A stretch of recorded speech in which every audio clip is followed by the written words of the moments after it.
Hello, hello. Welcome back to Phantom Brigade.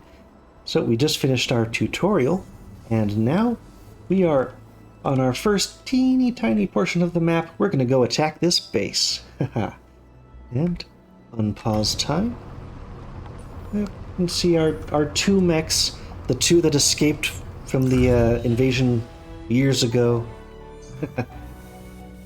Getting into it. Felheim Base, once a mining facility, later retrofitted as an emergency storage depot. Then the invaders came, and like everything else, it fell into enemy hands. You're thinking it too, right? If we can capture the facility, we'd have a home base to fall back to if we needed it. Give us a foothold in the province and hit them hard while we're at it. Battles ahead will challenge you and shape the country's future. You need to take every advantage you can get, and it all starts with Felheim. So you can see the level of the enemy bases, also the overall difficulty rating. It looks like it's saying it's easy because I think we start at like 50 for our basic forces. So they're telling us this is going to be easy. It gives us an overview. Day 1 of the invasion, 7 a.m. So this is like a battlefield overview. Oh, I see there's tanks. There's this thing. That's interesting. Some sort of pullback up. There's some mechs here. Is that an intact crawler? I think we struck gold here. Finally a way to repair and refit these rusty mechs. Can't wait to take first spin. We're seeing 2 mechs approaching from the west, requesting immediate support. I'm getting a negative response on IFF. Treat as hostile. Yep, I didn't hear any actual dialogue going there.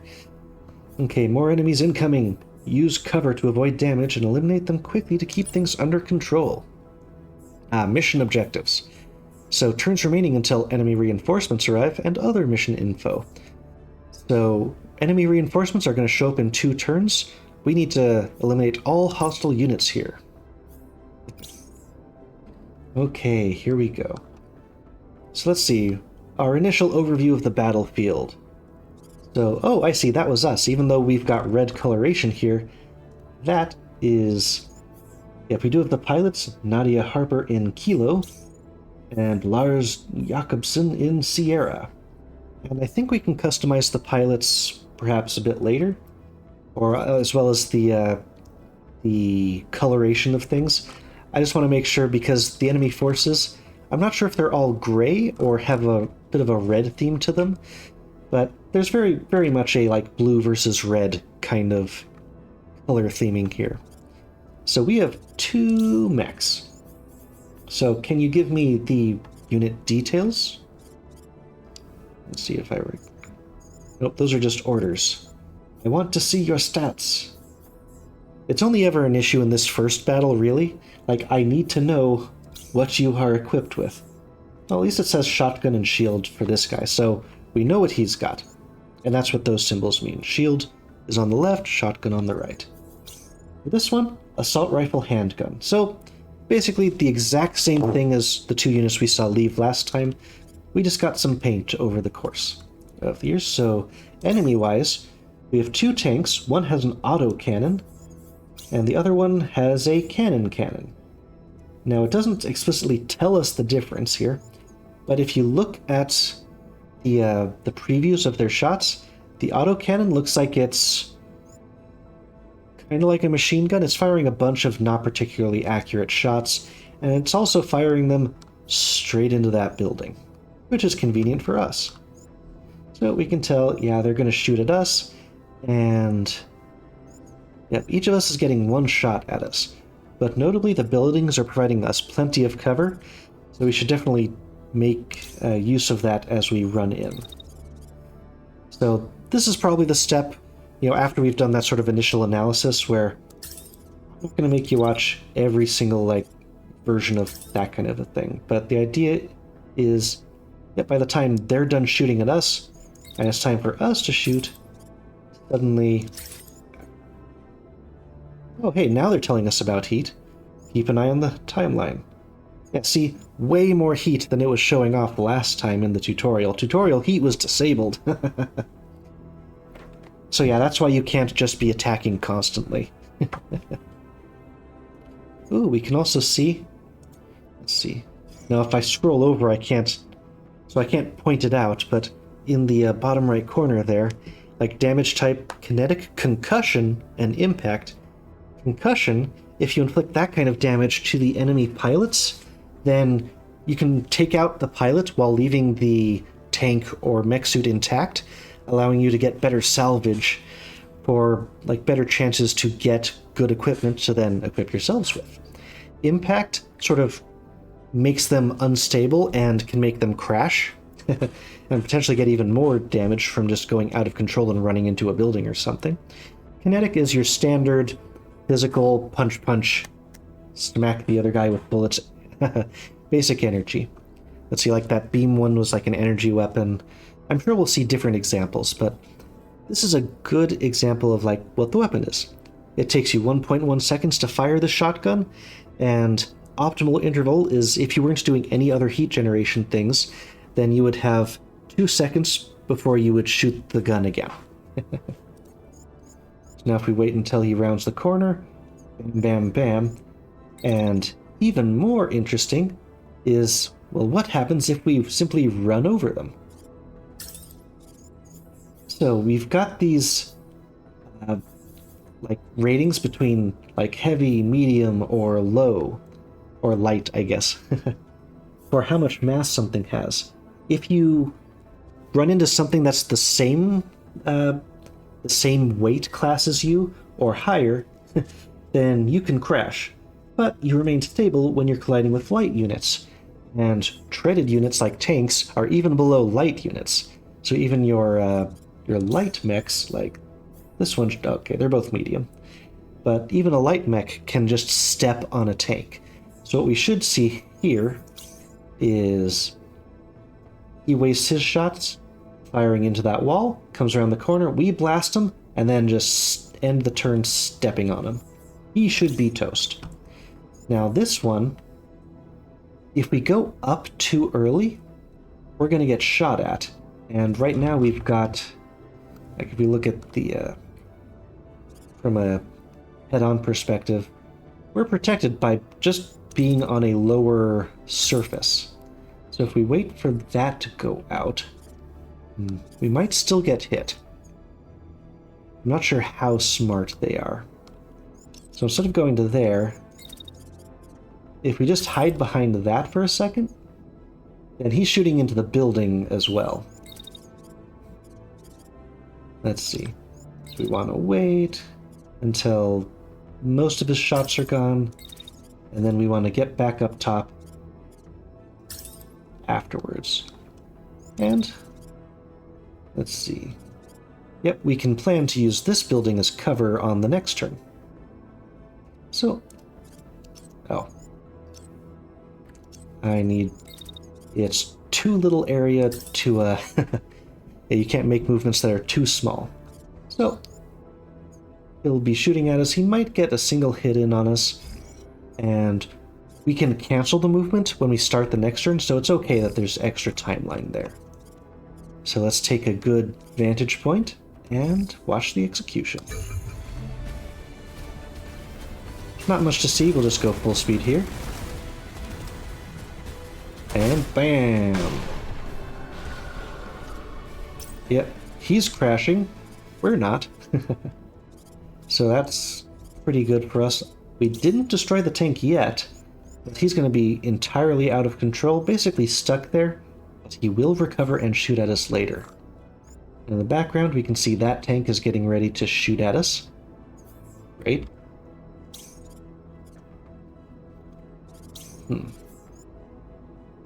Yep, and because the attacks generate heat, that's a bit of an annoyance. So I have to wait until the heat goes down again. Make our next shot at this thing. Ooh. Yeah, that's getting close to the edge there. Let's see. I'm not sure if you eject when you hit the topmost button or when you hit the dotted line, because the ejecting thing wasn't there when I was playing before. So if I space this out a little bit more, then you can see that it tops out a little bit lower. And it will also be well before that thing if it survives, gets an attack in on us. I want to wait right there. The longer you pull that thing out, like the weight is measured in distance from how far you are. It'll also indicate which direction you're pointing if you don't have any like attacks going on. So if you're waiting in place, you can be facing a certain direction. Now let's see. I don't want him to be able to shoot me just in case he survives. So we'll just head over to that side and let our heat continue to drop a little bit. Oh, he's still going to hit us. Well, you know what? We've got a shield. I don't want you to go right then left. I want you to go left then right. So I can flank that thing. We'll just come right in next to that big ol' whatever it is. And we'll activate our shield, pointing at that guy. And he's going to be attacking into the next turn, so let's overlap the shield a bit. We can't cancel the shield early, so we are going to be stuck with that at least at the beginning of our next turn. Mild issue. And now for this side. So yeah, what's our attack? So now, yeah, it basically reset the run thing there. So when are they attacking? Yeah, it's not a great attack. It'll get close to there, and then I can... Let's see. Move up to there. Wait until the attack is just about done. Oh, you're not going to let me wait for half a second? Okay. Go to there. Come on. Okay, fine. I'll go to there, then wait for half a second. Yeah, these minimums are a bit of an annoyance, but okay. Okay, you can actually see the number on there, and it won't let you do anything less than half a second for waiting. And then we duck behind the building. So we shoot at them as we're coming in, then we duck, and good. We should be hitting while they're taking their shots. I guess running might be able to go a little bit this time. So then we're going to wait for his attacks to finish, do that minimum wait of half a second, and we're going to run out and take another shot. So as soon as we get to about here, the very beginning of our attack won't be... There you go. So you can just slide the attacks. That helps us out, and the end of our attack will basically be sitting in place, but this thing should at least have a bunch of damage. After that, reinforcements are going to arrive, though. So let's see how this one plays out. Let's see, what are you doing? We crushed him pretty good, but he's not dead yet. Uh-oh. Engaging, let's deal with them and report to command. There's been no activity here for a while. I have no idea who these walkers are. Yeah, we're still facing the dead guy, because you can't readjust within that frame. Ooh, they look toast. Let's see. Yep, crashing. Yeah, pilot deceased. They're not coming back into this fight. Okay, the tanks are gone, but now they have their reinforcements came out of the back there. I wonder, can we see them? I guess they were there the whole time. Okay, but now they're active. So, move out to there, and then they're going to shoot this guy. Since we know that's what they're going to do, we can have this one hide behind the big old building again. Oh, neat. This is another part that I love about this game. The buildings actually get damaged and destroyed. You don't see, like, detailed insides, but when you get to, like, the beam weapons, if they just track something behind the building, they will shoot through that building. They will carve a tunnel of damage and come out the other side. It's really fun to watch all the destructible terrain, unless they're civilian houses, of course. It's still pretty, but it's not as fun. So we'll get behind there. He gets his shots off, and let's see, right about the halfway point is when he's going to be able to come out again. So we already know there's a weakness because we used this building as cover before, so we want to... This side's weak, this side is still strong, so we just wait out the rest of his attack over there, and then we pop out and say hi. Now, in the meantime, this guy is getting completely ignored. Oh, neat. Yeah, you can step up and down, too. This will be interesting to watch. And yeah, I said I wasn't gonna do the, like the full play-by-play on exactly as I'm making the decisions, but I figure this is still the tutorial, and it's just a good idea to show your thinking real time here, especially when it's still relatively simple, when we only have 2 units and like there's only 1 or 2 enemy units at a time. But when this starts getting to be like, and again, I bumped it up to 6 because I like complicated games, haha. So when I can have up to 6 units and the enemy's going to be having maybe a dozen or more on the screen at once, it's going to be just too much to go through all of it like this. So here in the beginning, I think it's okay to show off exactly what we're doing and why. Oh, right, put in timeline. Great, so I'm going to be shooting you from right next to, and even from behind. I can't remember at the moment, like, damage bonuses for shooting them in the back. Let's see. Yep. Oh, there's a good example. You can see the pilot health, too. And the pilots have different, interesting. So 30 is when they get concussed and can't continue fighting, and they will actually die if they take all of that damage. So like the first 30 is concussion. If they take 75 more damage, then you lose the pilot altogether. The base game, pilots are honestly pretty interchangeable, which is why I downloaded, like, the last mod lets your pilots sort of gain an affinity for their mechs over time, just so that you feel it when you lose them. So that's like one thing I wish was a little bit more in the game, but is impossible to balance, really. Okay, so we're going to get behind him. We don't want to be directly behind him so we don't get shot. We can get over to here.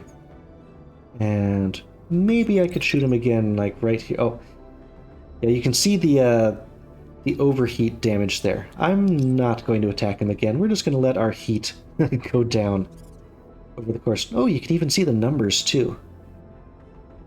Oh, that's useful. So when you see this like plus 65, that is like your total would be 130, and I guess 103 is our maximum. So we would overheat and have to get out of there. Versus, I guess, net we would be down. It's hard to tell exactly. Yeah, if this was at the beginning as opposed to the end, I could do some better math here. But let's execute! Since there's only one left, there's only one choice. Yeah, toast. Let's hide behind them. Ooh, boom!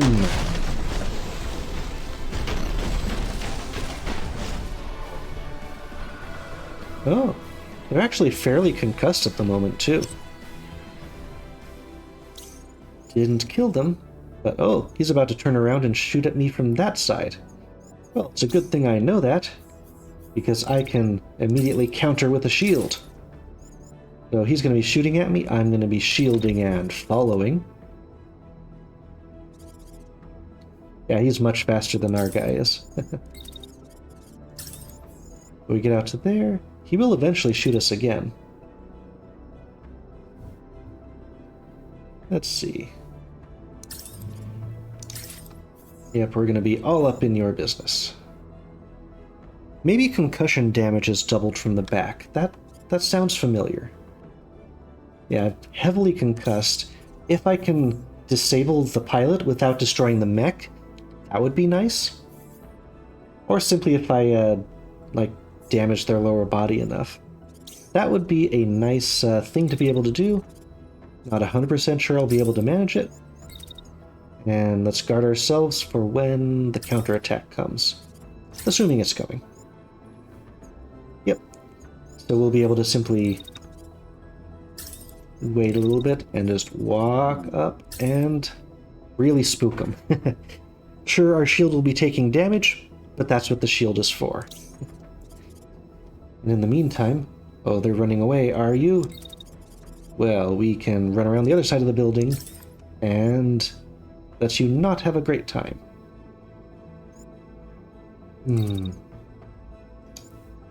Oh, interesting. The handgun is a fire starter. It applies burning.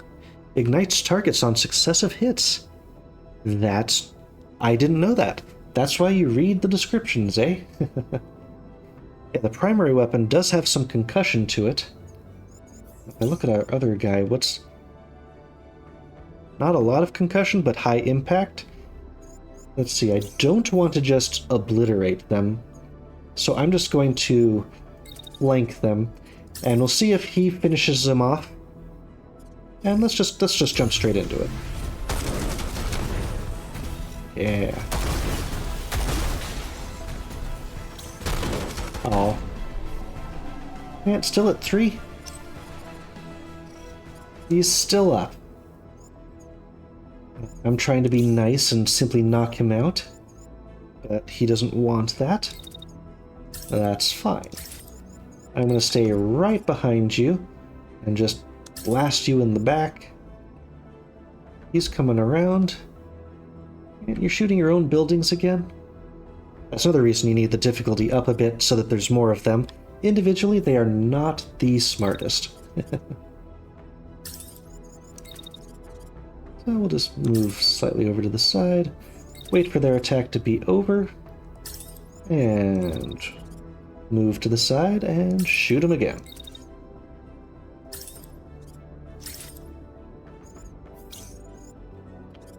Let's see, I can also see their weight classes. Okay, they're medium as well. Since we're all medium, if we ran into them, we would just both crash. That wouldn't be very productive. That said, I can just be right behind him the whole way.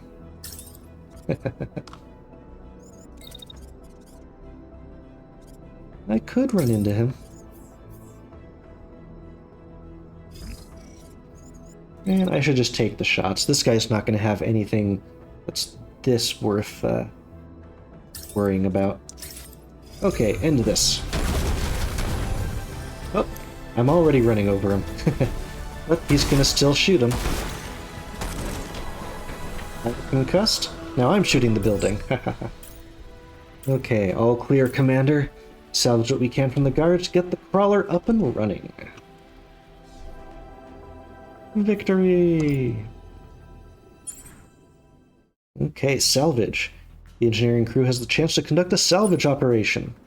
So this is the post-combat screen. You always get a little bit of stuff. So sites, store equipment, and resources, they're recovered with very little cost. But then you've got enemy units, also yield loot. Recovering them will cost points from your salvage budget. So let's see, how does the salvage budget work? This weapon is worth recovering. Click here to take it. So you have, let's see, like, okay, fine, recover. Recovering parts, oh, there's the budget. Use up your salvage budget, but destroyed parts cost more to recover. So if you damage the mechs, then you can't get as much stuff. Everything is worth recovering. There's also a scrap option instead.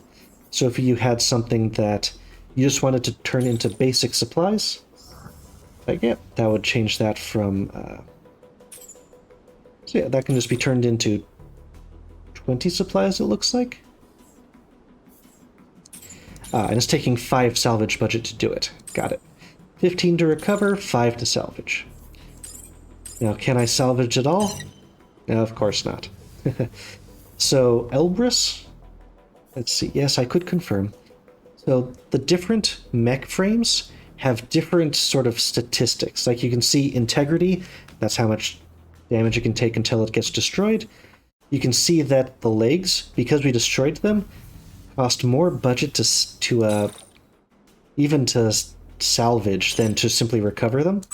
So we probably want to simply skip that part. Ah, yes. That prevents us from confirming if it's over. Let's see, level 2, I guess, means it's better than the average thing that we have equipped. So there's like level 2 Elbrus, level 3 Elbrus. So it's just better versions of the equipment. It's covering our the rest of this description. But the Elbrus is basically a good standard, probably a good baseline to compare everything else to. But you can see the stats, like mass, the heavier your unit is, the more it takes you to like get going. So like inertia, So it contributes to you being heavy, but it also means you move slower. Heat dissipation. Every single part is going to have some amount of heat that it dissipates per 5 seconds. So the torso, you can see, is very important to that, versus, say, each of the arms is going to dissipate 4 heat apiece. Smaller mass, also smaller integrity, those kinds of things. The rifle. Yeah, rifles, or just all of the weapons, super duper important. Fun to try to get better weapons all the time and just keeping up with the best. That's salvage. And that's what we picked up. Let's see, I thought we got a shotgun as in addition to the AR burst. The crew discovers an enormous, heavily fortified vehicle in the base. Inside there's ample space to accommodate pilots and crew, complete with a beta house mix. It's creaky from disuse, but still otherwise intact. You run your hand along the surface of its enormous tire treads. At your side, an engineer breathes in awe. I never thought I'd see one of these in person. What a find! With this mobile base, you'll be able to take the fight out onto the road, striking the enemy when they don't expect it, and even outfitting your mechs out in the field. This will take you a long, long way, and indeed, this is critical to your ability to, to move. To move around, to do stuff useful. The unit screen. So this is our new mobile home. We've got storage for more mechs here, so we can inspect the mechs on our roster. So we've got, I think Longbow might be the name of the mech, and then the shotgun thing is Protector. So now we can edit, swap things out like crazy. Yeah, we picked up new primary weapons, one of which was a... Yep, these are all the parts. You can filter the things you've picked up. You can sort, and it'll give you comparisons on mouse over. So you can see that the new one is a strictly better upgrade. The concussion and impact is not changed, but it does significantly more damage for the same action. So it's better. Hold down to apply. Now at the top, yep, our average level has increased, so we have a level 1.2 mech now. Overall performance. Okay, it tells us we're medium. It gives us an overall view of like relative speed. Speed is very important. It allows you to get behind cover, and it's harder to shoot things that are moving fast. Gives you an overall integrity, but it's important to keep track of the initial important bits. Cooldowns for your primary and secondary weapon. Customization. So decals and stuff. You can do like a full body paint job. And I definitely want to move it away from the full body red that we had. And this is where the livery things from the new stuff I downloaded comes in. I think these are like the custom ones. Oh, some of them are neon, awful to view. I wonder if they're better on the battlefield, because that just hurts my eyes in the editor here. I might try it out at some point. Maybe if you're not zoomed in like this, it won't blind my eyes. Well, let's just pick something. There we go. And you can make primary weapon match it. I should be... Okay, yeah, if I clear it, then it just inherits the same one. But you could mix and match and make a Franken mech if you wanted. Oh, no, that is blinding. Everything is blindingly bright here. There we go, a little bit of a gold trim there. And you can adjust the names. I'll probably change the name before next time. And we can take a look at the other unit, because we also picked up a shotgun. So we've got an SG2 shred. And you can see that's also a direct upgrade. Although, let's see. Action, second, and hit. So it takes less time. I think that's the second, like... No, what is the second? Hit is the number of bullets that it fires out. Second, I thought might be the time, because action is like what it does. Then I think second is like the duration. That's... I gotta look up what that means. Oh, and it also has a perk, Quick Loader. Okay, let's equip that. So minus 10% duration, that's why it's faster. So it went from 4 down to 3.7. Tell me what it means. Okay. So, I mean, yeah, weapons can have perks. That's a great one. Shoot faster? Yes, please. You can see the number of fragments from the shotgun, how much heat the shot generates, how fast the projectiles go. Lots of cool stuff. You even have these, like, predicted damage based on the distance, and it even compares to what you have equipped already. Even like the scatter profile. Lots of cool stuff when you want to get really deep down into it. So that's great. Let's see, we have other spots to get to though. So let's see. Back to the world map. There we go. And hey, now we've also got our home base here. The enemy is not alerted to our presence. Increase the escalation level to draw them out and contest the province. Did they give us a new objective? Overworld controls. So Felheim base. Yeah, resupply available. Let's see, there are some resources that, as you're using them up, let's see, yeah, like Liquid Fix. That's basically what's used to repair your mechs when you're out of battle and like you've taken battle damage. Over time, your mobile base will repair it using this Liquid Fix stuff. But you have to go back to an actual base that you control in order to resupply and fix this stuff. So there's a limit to how long you can be away from home. Okay, there's our threat level. Okay, we can just go exploring now. Other base stuff? Oh, okay, our pilot view. So we have 4 pilots. You can tell that because we took some damage, even though the mech, like with the shield, was blocking the damage, the concussion effect was still affecting our pilot. So you can tell that we've taken a little bit of damage to our pilot's health. Neat. They have different amounts of health. Oh, Mech Affinity. That is the mod. That's new to me. So, like, Mech Affinity for the longbow one. So nothing's unlocked at Mech Affinity 1. Makes sense. I'm not sure what personality means there. But yeah, so the idea of that mod is the more they get used to the mod, the more they get, like, small bonuses is what I'm expecting for this. But they should get, like, some ability to angle their mech to take a little bit less damage, that kind of a thing. If they're really used to piloting that particular one. And so there's the base itself, units, inventory. These are all of the parts that we have that aren't currently equipped. Let's see.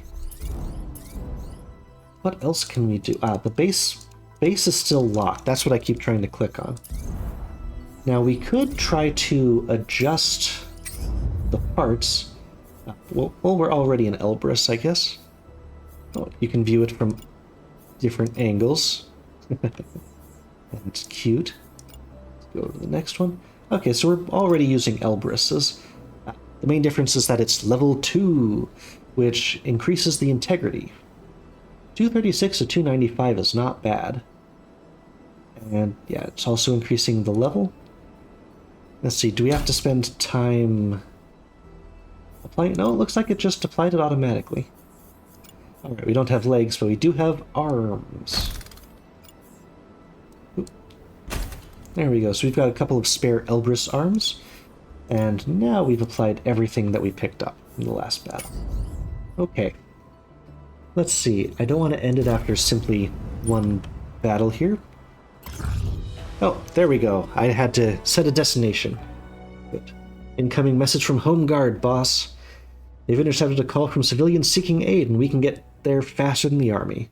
The details reveal that enemy troops commandeered a nearby village and availed themselves of their area's resources. A villager got a hold of the radio and sent a message. She'd heard enemy soldiers murmuring about guerrilla fighters in the area, took her chance. We gotta help them out before things get worse. There's only one option. Okay, so we now know about this little settlement. So we have a threat rating of there, and victory escalation increases. Okay, well let's just start going there. So let's see, we can increase our speed up to 3 times, I think. We don't need to go slow. So yeah, we are going to start liberating this province. So once we get really close, we initiate a confrontation. Can't go in there guns blazing as usual, pilot says. This isn't a base or a battlefield, these are people's homes. That brings up a list of things to contend with. It doesn't matter if you liberate the civilians if they have nowhere to live after the smoke clears. Now comes the test of all your strategizing and training. So, battle preparations! The mobile base can scan the site in advance. Customize your squad based on the available intel. So you get mission details, like on-site how many enemy squads, incoming enemy dropships, so basically expected reinforcements.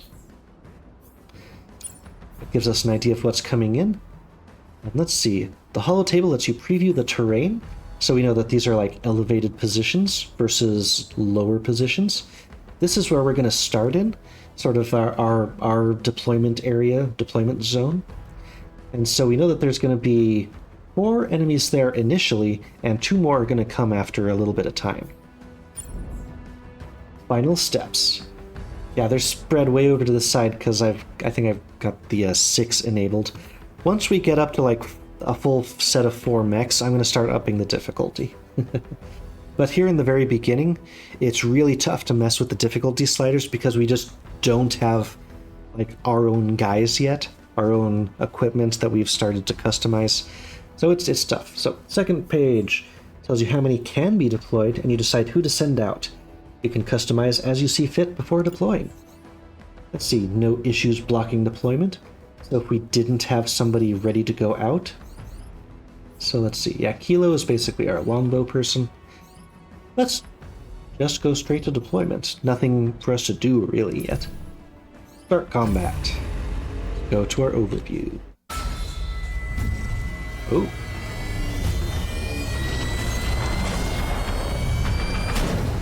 So many lives lost. So much devastation. This isn't what I wanted for you. I thought you'd be born in a time of peace and prosperity, of love among people. But the world is so different now. Tanks patrol the streets. Neighbors turn on neighbors. People disappear in the night. They keep telling us this is temporary, that we'll come to love our new way of life. Somehow, I don't believe them. I want to give you the freedom I once had. But how can we few do that alone? We can't keep hope alive for much longer. We pray that someone, anyone, will answer our call.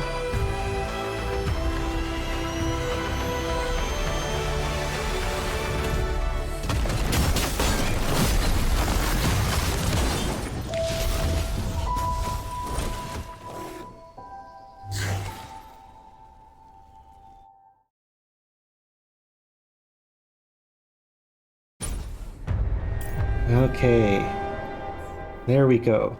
This is really the start of the game proper. Enemies will be more challenging from here on.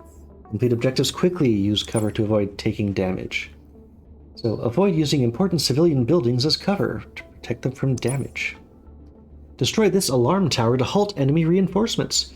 You can target the environment while aiming your attacks. Good to know.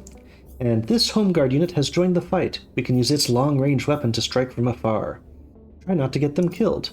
There are consequences. So we've got a bonus unit for this battle. They have a marksman rifle and a handgun. So marksman rifle, not quite a sniper rifle, but it is accurate and useful. So we have the bonus objective. We need to damage the watchtower to prevent those extra reinforcements from coming in. Although extra reinforcements also may mean more salvage. So one thing that's changed from the old days is it's just damaging civilian structures in general. Before, it sort of picked out key civilian structures, and they were like outlined in blue. It's like, try not to damage this structure. But I suppose it's a bit more realistic to say don't damage any of the structures. So in the preview, we saw the 3 units, and I guess the last one wasn't another unit, it's the alarm tower. So if we knock this out, we can prevent those enemy reinforcements from coming in. Useful, useful. I can't really customize exactly where we're standing, though. But we do have them flanked with a bonus unit. Okay, I'm going to start being more economical with time, so I'm going to pause and we'll come back with our strategy in place. Okay, so we've got a couple of major problems we have to worry about here. So number one, this pesky tank is shooting at our friendly home guard unit, and there was no way to prevent him from shooting through that building. No matter where we could move, by the time he's shooting, he's either shooting through that side of the building or that side of the building. Nothing we could do about that. So we're going to get in position to maybe get some flanking on the next turn. And this tank sucks. Meanwhile, the other tank is going to be shooting straight through this big piece of rock, so he's basically useless this turn. And you can see what the mech is actually doing, is he's firing a little missile launcher. You can see it going up into the air. That one likes to go up high and then eventually strike down from above. So that's going to be a pain, but it's not something I really can worry about this turn. And he's even trying to get another one, one long-range unguided missile. So wherever he shoots at, just don't stay there and you'll be fine. And in the meantime, we're just moving up and attacking. So let's execute this plan. Get him! Hey, he's already crashing. Save the building. Haha.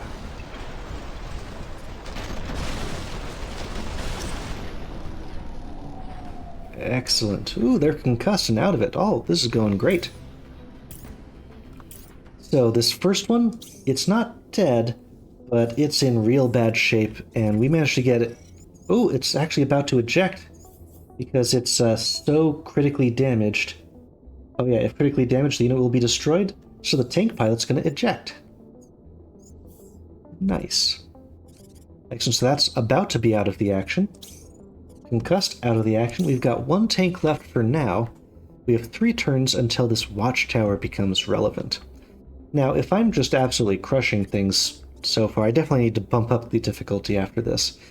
I want to just let it summon the reinforcements so I can just gain some more salvage, hopefully. So let's deal with this tank. Be right back with the plan. Okay, so this annoying tank is trying to target our guy up on the hill. If we can get behind that house, I'm hoping it's going to hit the hill in front of the house, not the house itself. In the meantime, our other forces can flank and finish it off. Oh, it's hit the half speed.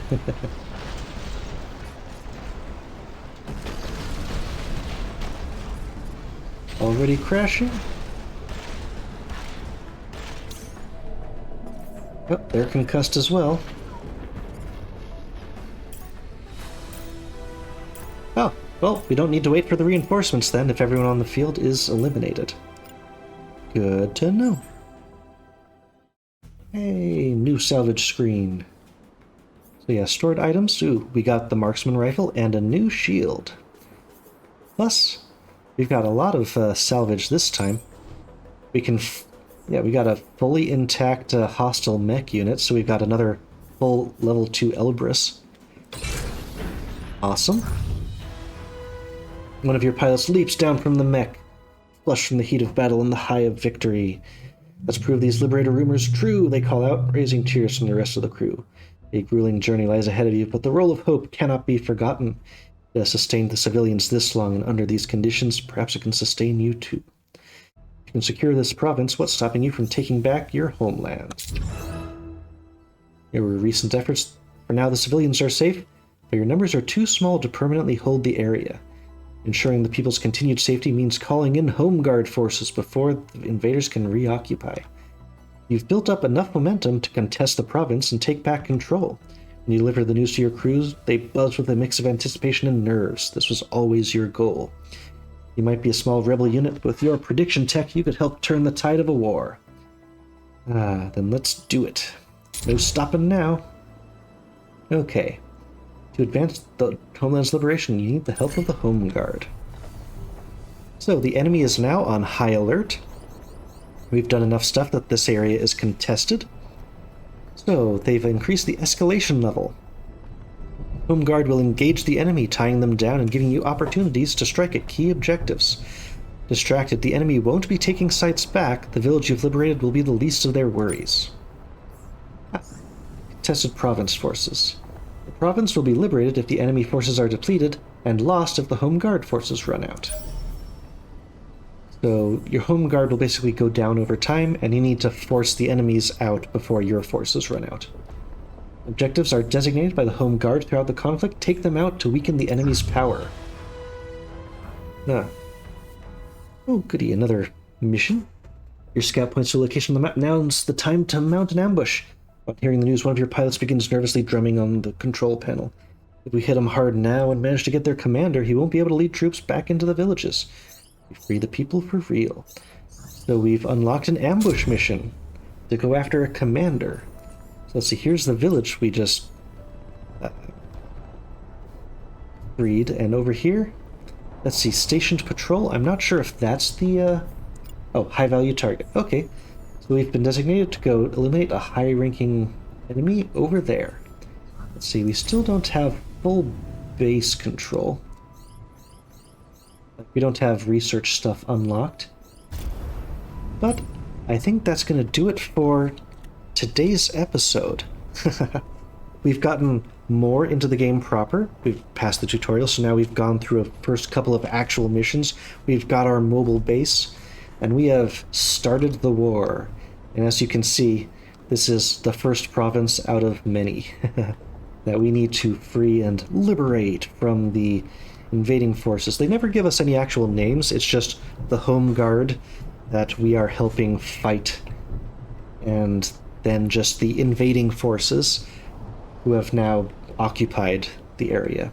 So I call them, you can go with your classic Imperial or Rebel kind of catchphrases, but we're the Phantom Brigade, the elite unit with the mobile base. Home Guard are like all of our allies, and then I'm just calling them the Imperials because until they give me a better name to go by. Yeah, Home Guard Resistance. There we go. Okay. So in the next mission, we're going to start taking on that patrol, and I'm going to start doing the little bit faster, sort of faster through these missions, so that hopefully we're going to keep going at a decent clip, because there's a lot to do. So, till I see you in the next episode, bye-bye.